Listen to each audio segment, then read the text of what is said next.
Hi friends, అస్సలాముఅలైకుం. Mutton ఆలుగడ్డ వేసి curry చేస్తున్నానండి. చూడండి మటన్ ఎంత లేతగా ఉందో.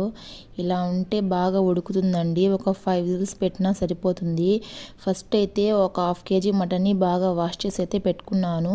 ఇందులోకైతే అల్లం వెల్లుల్లి పేస్ట్, పసుపు అలాగే ఉప్పు వేసుకొని సరిపడా వాటర్ వేసుకొని విజిల్స్ అయితే పెట్టేశానండి. ఇందులోనే మసాలా వేసుకుంటున్నాను. ఒక పెద్ద సైజ్ టమాటోస్ 2, కొద్దిగా లవంగాలు అలాగే పట్ట, కొద్దిగా అయితే కొబ్బరి పౌడర్ అండి, అవంతా వేసి మిక్సీ చేసి పెట్టుకున్నాను. ఆ తర్వాత ఒక కడాయిలో ఆయిల్ వేసుకొని లవంగాలు పట్ట ఇంకొన్ని వేసుకొని ఉల్లిపాయలు అయితే వేసుకున్నానండి. ఇదైతే బ్రౌన్గా వేయించుకోవాలి. వేయించుకున్న తర్వాత వీటిలోకి అయితే టమాటోస్ వేసేసుకున్నాను. ఈ 2 బాగా వేగాలండి. మరీ బ్రౌన్గా అయితే అవసరం లేదు. వేగిన తర్వాత ఇందులోకి అయితే అల్లం వెల్లుల్లి పేస్ట్ అయితే వేసుకున్నాను. చాలా తక్కువ వేసుకున్నానండి, ఎందుకంటే ఇంతకుముందు మటన్లో వేసాను కాబట్టి ఇది సరిపోతుంది.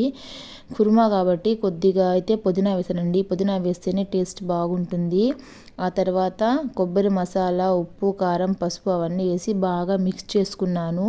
ఆ పచ్చి వాసన పోయేంత వరకు బాగా మిక్స్ చేసుకోవాలండి. ఆ తర్వాత అయితే మటన్ ఇందాక ఉడికించుకున్నాను కదండి, ఆ మటన్ అయితే ఇందులోకి వేసుకున్నాను.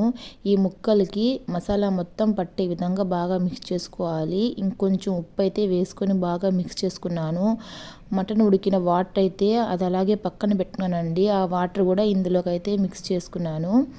బాగా కలిపిన తర్వాత కొంతసేపు ఒక 5 మినిట్స్ వదిలేయాలండి. ఆ ముక్కలకి మసాలా మొత్తం పడుతుంది. ఆ సమయంలో కొత్తిమీర అలాగే పుదీనా వేసుకున్నాను. చూడండి ఎంత టెంప్టింగ్గా ఉందో కర్రీ చూస్తూ ఉంటేనే.